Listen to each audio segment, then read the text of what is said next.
This might be one of the only movies I say, yes, I am ready to watch it. Yes. Indeed. So... Stock footage. Ryan, is it stock footage? Oh, absolutely. Asylum movies are 95% stock footage. And then 5% green screen? What we get. Yeah. Yeah, Lovely. if we're lucky. Lovely. So this is setting up. It's 1984, so Yes. 21 years ago. Don't correct me. Some time ago, yes. I actually have the script right in front of me. Believe it or not, I did not write in any. Oh, there's your name, written by. Yeah. The Dream Team. My lovely wife and I, with another successful collab. Hell yeah. Well, I guess because this episode will be kind of more interview as we're doing an audio commentary for the film ride. So I guess my first question is, as both you and your wife are writers of this film, like how much were you guys involved with how this film was shaped? Because usually with a lot of writers, like screenwriters, they would write the film and then the filmmakers will just go off and just make the film. How involved were you both in the actual making of this film behind the scenes? That's a great question. I was significantly more involved than my wife was in the actual production side of things. I was on set every day, script in hand, because the directors are also two of our more prominent. Well, one of them is the head of visual effects at Asylum, so he's a constantly busy person, and the other person also works in VFX. So they were not. They had both read the script, but they were not as in tune with it as most directors would like to be. So I was on set kind of as their helpful guide, making sure that everything kind of made sense. And if, Asylum shoots are very fast paced, we shoot sometimes 30, 35 pages a day, and not the bucket. They're free. Oh, it's the sharks. Oh, we're starting right off the bat, aren't we? Yeah. Yeah. Look at that Teaser, man. beautiful You gotta get shark. them in early. A And if you beautiful, just wait beautiful a couple shark, more man. seconds. You're here somewhere. I am. Let's see. It's Let's coming up. wait for Not Ryan. high-heeled lady. Dude, that's me. There you are. Yeah. Cut in half. Punched First- in half by a shark. And the first kill of the movie. Yeah, there I am again. You didn't see that though.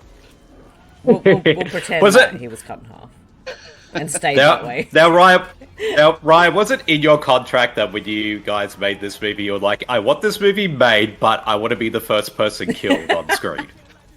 It was nowhere in my contract, but I definitely I may have slipped the directors a 20 just to make sure Yes.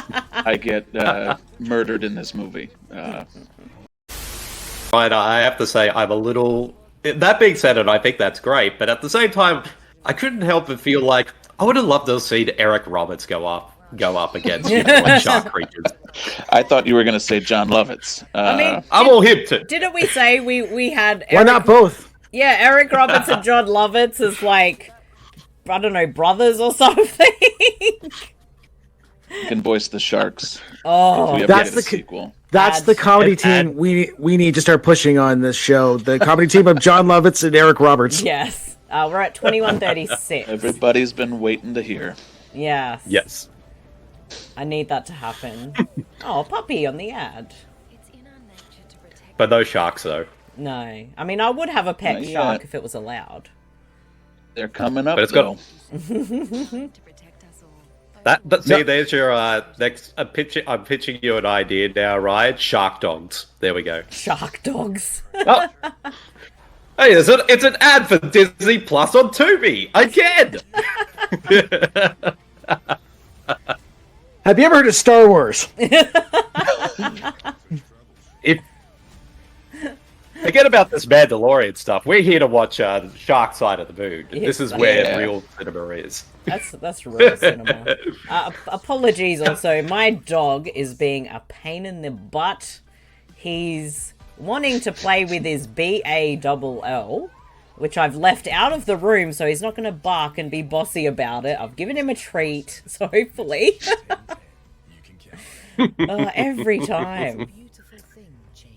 Indeed. Apparently we need to buy cars, because we're getting car ads. Yeah, I will say about this movie, this looks like a movie I would have rented at a video store back in the day when those existed. Yes, and we're back. 2137, go. Yeah, I love this shot. This was on the teaser, and it was just like, oh, this feels like a real movie. It's a great looking shot. Yeah, when we were writing the script, we definitely were trying to go for that kind of classic, like, very high concept sci-fi nonsense that isn't around as much as we'd like it to be. So that was a very deliberate choice on our end that we were able to push through. Yeah, I'm with Batch. This looks like something I would have grabbed off the video store shelf and paid that $6 for an overnighter. But then forget to return it a week later. Yeah, I forgot to rewind it.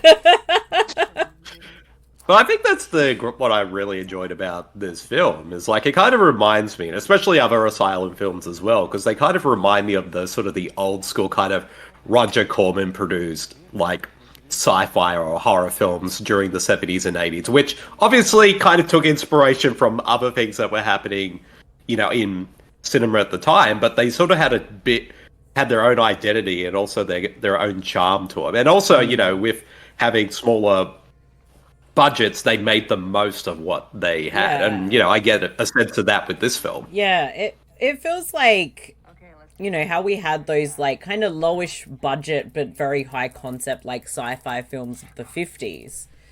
And they're so much fun to watch now. And, yeah, Asylum kind of reminds me of that kind of era, but just really amping it up with what you can have. Because Asylum's given us a hell of a lot of weird shit, and we're very thankful for that. Oh boy. Here we go. Getting into the fun stuff. Here we go. It's the I was gonna say land sharks, but I don't know if that makes sense. Well, I think, isn't there a movie called Land Shark? Because I'm pretty sure there was. That was an SNL gag from oh, right. Candygram. Chevy Chase era, yeah. That makes sense. That, and also I think it's still incredibly impressive that you guys were able to achieve so much in 9 to 10 days of shooting. Especially for something as, as ambitious as this.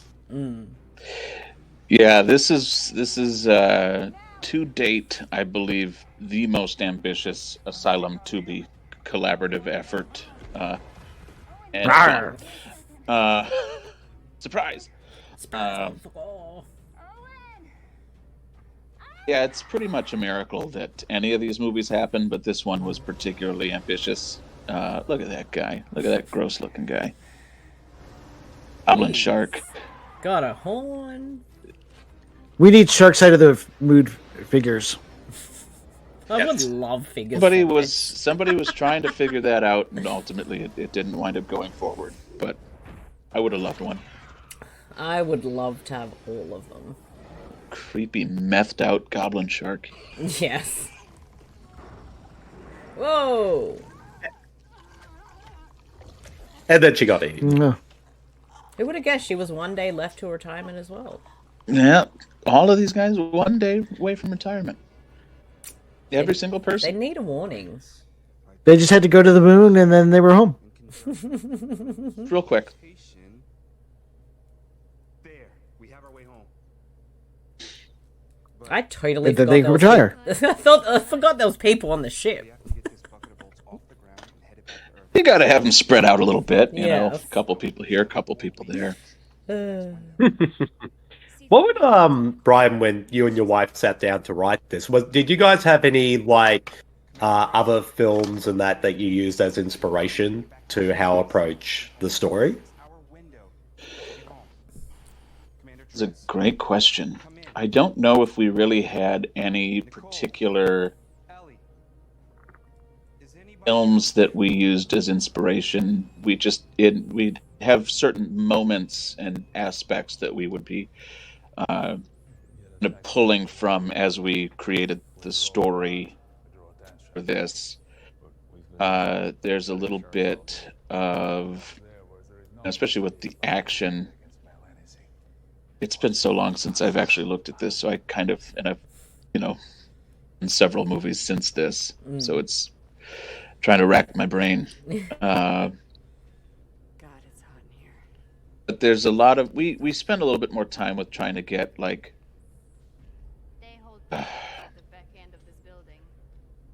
just there's a lot of references that a lot of people missed that we put in here. There's a lot of homages to certain things that I'm myself not remembering anymore, but we definitely had some inspiration throughout, but nothing. There wasn't a particular benchmark outside of Sharknado will always kind of be the golden child of the asylum, and we were not quite able to be as insane as those, but we were trying to keep the pace a little bit.